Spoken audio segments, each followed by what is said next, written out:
Well, as we get ready for the new normal, well, things can't get worse than they are now. The new normal says, hold my beer. All this and more on today's episode of the Geek Watch podcast.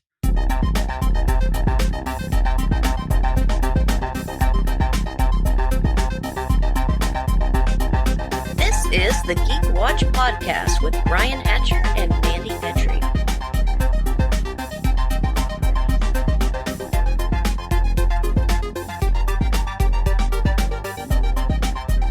Greetings, Geek Watchers, and welcome to episode 109 of the Geek Watch podcast. I'm Brian Hatcher, and with me on the phone, Geek Watch's own resident geek goddess, Mandy Petrie.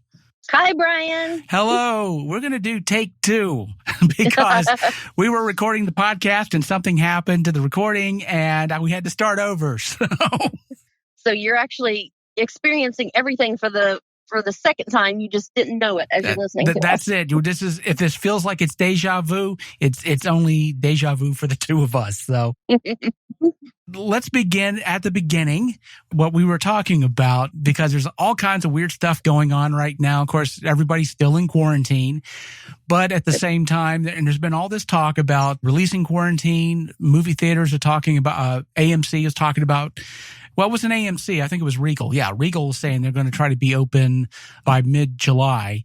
However, with numbers spiking and everything going on right now, that doesn't look That's like... That's really ambitious. It is extremely ambitious right now. But, of course, with as difficult as things are at this point, of course, we're getting used to getting most of our content streaming. AMC this weekend just released the first of season 2 of Nosferatu, which you didn't know about. No, I knew it was coming up. I just didn't know the exact dates. So I'm a bad fan. Well, it's kind of difficult to keep track of all of this stuff. And, days are starting to run together for sure. I knew it, but I didn't have time to go watch it. So I'm going to have to catch up with it also. But we are getting new content at this point. I mean, honestly, as far as movies go, with all this talk about opening things up in the fall and the winter, 2020 might be a wash. We might have to just kind of suck that up and say, well, it's not going to happen. It's going to be the year of streamies, Yeah, for sure. Everything, even community theater is doing their summer shows over a live stream. I'm not exactly sure how they're doing it, if they're going to have the cast there and film them, or they're going to have separate screens. So it'll be interesting. It's definitely going to be something different, and new skills are going to be developed from this. New techniques are going to, out of, how does it go? The mother of invention is necessity? Necessity is the mother of invention. The mother of invention. I think it's something along right. Along those lines. So, people are going to have to get much better at, film presence and set designs that look good through the camera. So everything's going to be looking down the lens now. Oh, absolutely. But at the same time, of course, and we've talked about this before on the podcast, but that YouTube kind of rough cinema verite type of content that's very popular on that platform, of course, is now sort of the new normal for a lot of television shows, especially the late night shows that are being shot in people's houses. And so since that content already existed and people are very much used to that content, of course, it's not that much of a culture shock. But yeah, we're getting a whole bunch of new streaming stuff. Disney Plus, of course, Hamilton, we're going to get to see. So that's so exciting. I've been waiting for that, and I love the fact that I'm not going to have to spend a few $1,000s for a ticket. Or that you didn't have to reserve it like 10 years ago just to be able to see it next year. Exactly. It's sold out for years. Oh, yeah. Of course, like I said, there's good stuff coming out, and then there's Artemis Fowl, which... Yikes! I have heard similar things. I'd have to say that what I've heard, because I haven't had a chance to watch it yet, but what I've heard is from people who enjoy the book, like yourself, that it's not close enough to the book, that they've made changes to the main character that try to sanitize him a little bit because he's not the nicest person in the book, to be sure. Not for several books. He's like He's like Dr. House. He's a little jerk. Yeah. A lot of what I've been hearing from people who have not read the books, they're saying, well, how is this a kid's movie? This is so dark, But there's a tradition for that type of a thing, though. I mean, a lot of children's scary stuff is like really scary. I mean, you can go all the way back to, Grimm's fairy tales. I mean, the original Grimm's fairy tales. Oh, yeah, with Cinderella's stepsisters getting their eyes poked out and Hansel and Gretel getting eaten by a witch during famine and anything by Roald Dahl. I mean, James and the Giant Peach and even Charlie and the Chocolate Factory. The witches? Ooh. Oh, yeah. And, I mean, you can go into even some modern things like, of course, Coraline. Neil Gaiman's Coraline. Neil Gaiman. Mm-hmm. Yeah, and of course The Graveyard Book, his children's book, which is really dark from like page 1. It's really, really dark.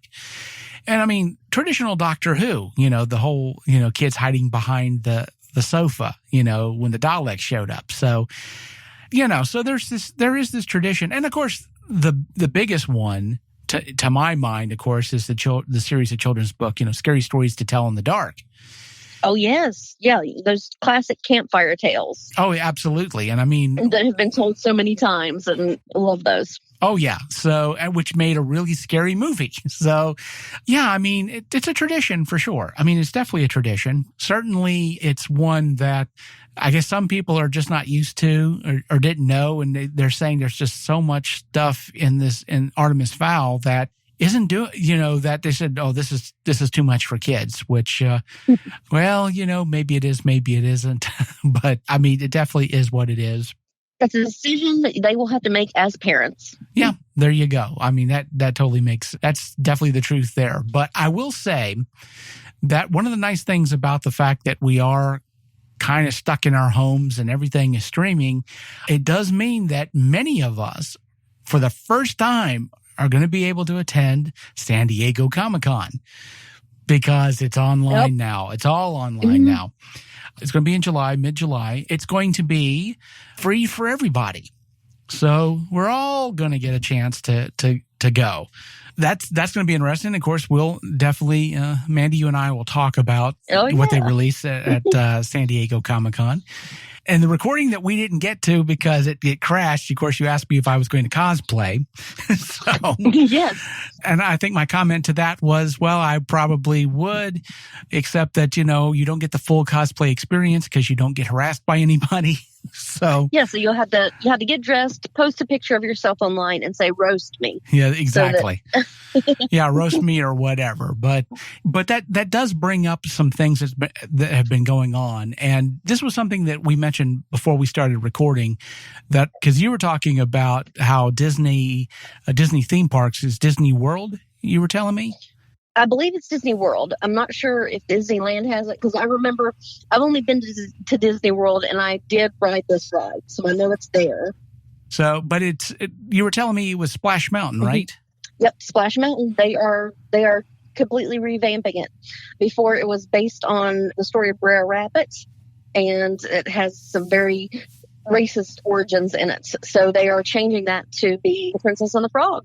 Yeah, well, of course, Disney Plus has decided not to show Song of the South on Disney Plus, which, of course, that's what a lot of that was based off of. So, oh, okay. Because that was about, that was Brer Rabbit and all that. So, certainly with what's going on right now, people are steering away from this, content like this right now. And there have been some people have complained about it, to be sure. But you have that happening. And of course, you have HBO Max that has decided to temporarily remove Gone with the Wind from their streaming service. But I mean, that's just reflective of a lot of the things that are going on right now. And one thing that I wanted to bring up today, and I don't know how much you've been following of this, but something's been going on, and it's not just in the geek community or the gaming community where this is happening. This is happening in a lot of places, but we're basically getting what I've been calling Me 2.0. Especially over the last week, there's been a lot of reports and things that have been coming out. What makes this new resurgence of the Me Too movement different than the last time, and why I've been calling it Me 2.0, is that last time there was a lot of sniper action going. Somebody would get hit here with something. Somebody would get hit, over there. It'd be like you hear a case here and a case there. This time they dropped a nuclear warhead. They hit everybody at once. I mean, just in gaming right now, just in the gaming space of, online gaming and streaming and all that, there's nearly 50 accusations have come out in the last week, just in gaming, but it's not just there. I mean, it's like it's hitting every place. I mean, I've been seeing all these people getting tagged up in pro wrestling. I know there's a wrestling company, I think it was Impact Wrestling. They just fired one of their wrestlers because he was accused of something.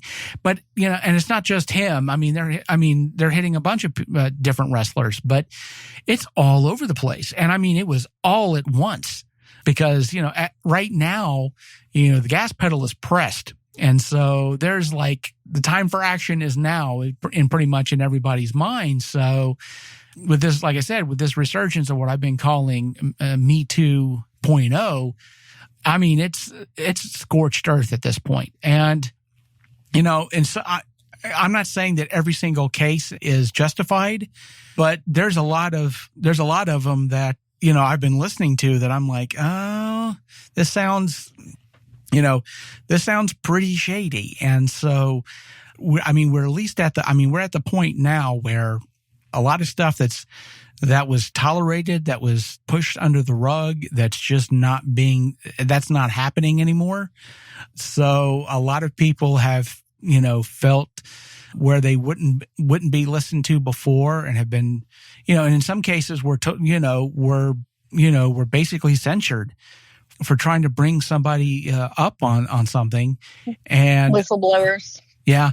And I can even say in the writing aspect, as being an author, it hit there too. There's a big controversy going on now with the International Thriller Writers Association, where someone who has for years, there have been accusations about him and, basically going after women at particular conventions, which apparently the accusation is that a lot of people, and some of these people were even officers of the ITW, that they were victims of this and reported it to the organization, and were saying, well, this didn't happen at any of our conventions, so it's really not our deal.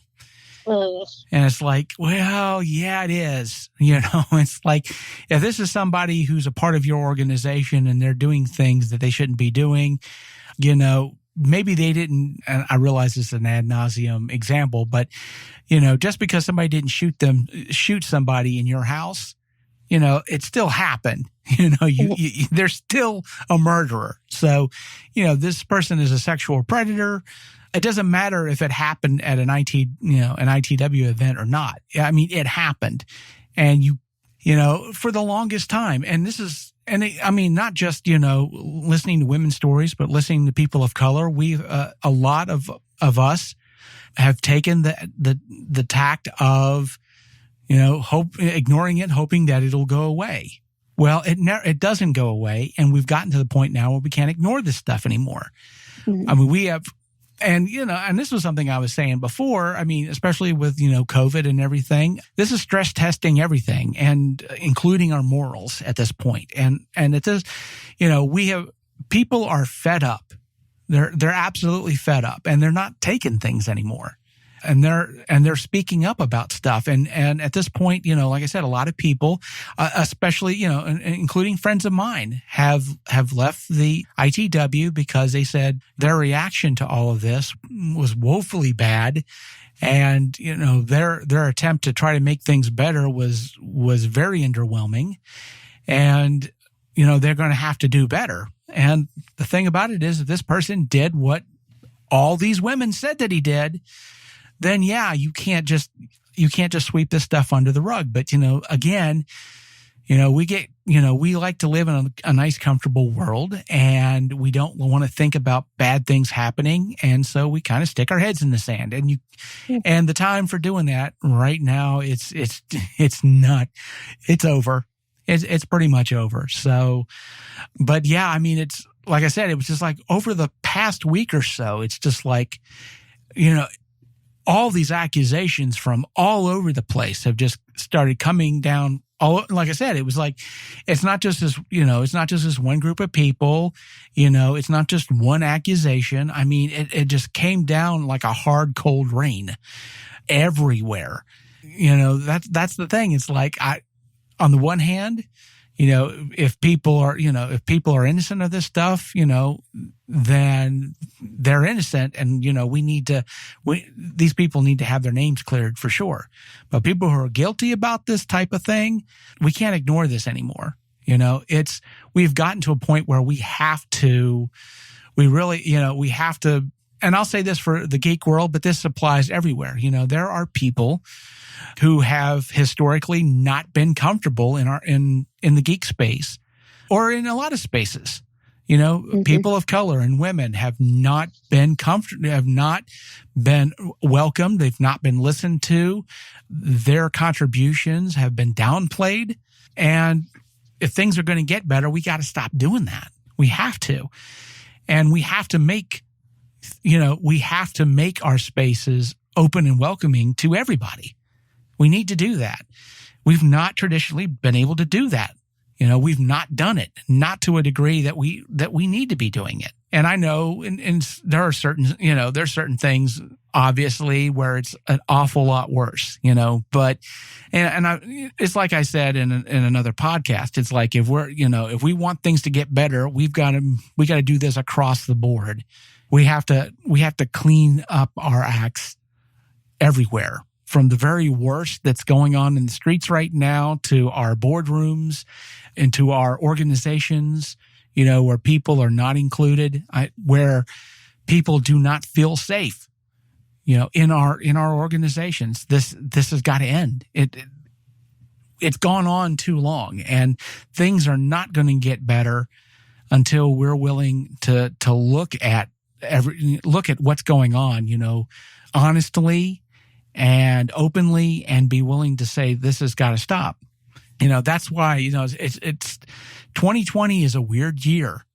It really is, because there are things happening this year, that I just, and I'm sure you feel the same way, just would never have expected in the world. I mean, we've been having, there have been talks for years about, taking down Confederate monuments and statues, but nothing happened. But it's sure happening now. I mean, we could certainly get into a debate whether that's a good thing or not. But I mean, I should probably give my opinion on it. And my opinion is this: since a lot of those statues were put up during either like Jim Crow, during that time when a lot of these statues started going up for some reason, and during the civil rights marches when a bunch of those statues went up, more than, in any other time, I kind of feel like since this, putting up those statues were an obvious FU to people of color, I don't have a problem with people of color saying FU right back when it comes to those statues, because a lot of these statues are hollow, cheaply made. They were put up for one reason and one reason only, which is basically the colored people were getting uppity, and so we need to show them who runs things. And they put up a bunch of statues on about, again, decades after the fact. And obviously for no reason in the world, but to stick it to a group of people that were wanting a fair treatment under the law. And so, yeah, like I said, a lot of these tin-plated hollow statues that were put up, yeah, I don't have a problem seeing them go. I know. I mean, again, I'm not the biggest fan of vandalism or anything like that, but at the same time, I don't mind them coming down for the reason I stated, because I understand historically basically what the thought was putting them up in the first place.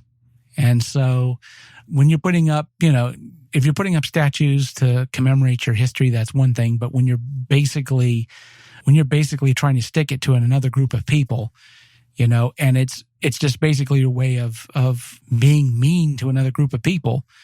Yeah, take them down, and it's time. But again, that's not a conversation I feel like we would have even been able to have a year ago. People have been talking about it for a long time, but they're like, just leave them alone. But right now, people are people are like, no, we're going to have this talk now. There's a lot of things that honestly that were off the table, but they're not off the table anymore. And so, all I can hope for is, when we get to the end of all of this, whenever the heck that's going to be, because it keeps looking like it's going to be farther and farther away.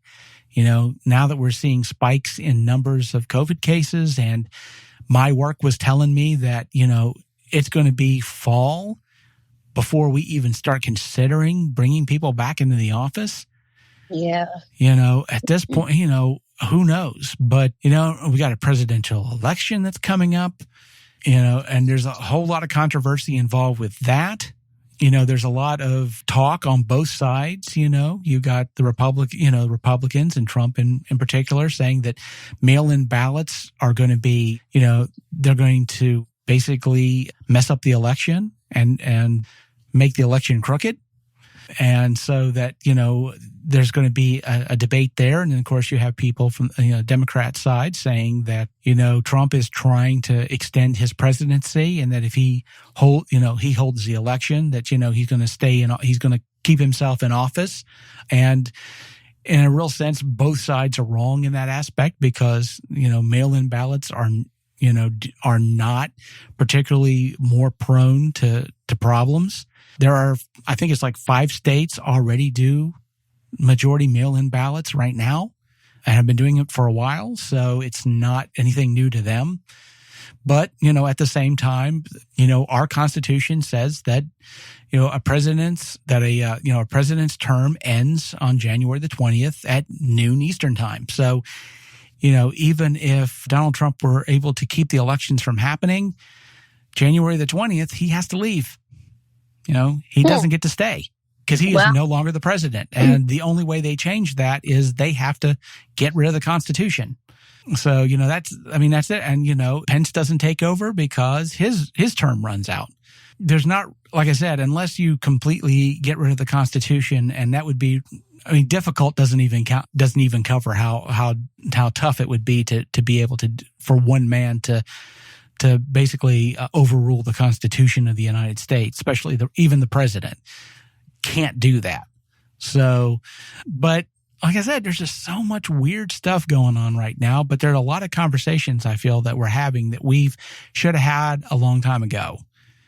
But with the preponderance of just really bad news that we've had to deal with over this year, it's funny, the pun is out there, 20 people were saying, 2020 is, that's when people get their vision, and then we get into 2020, and boy, we didn't expect what we were going to see, Yeah.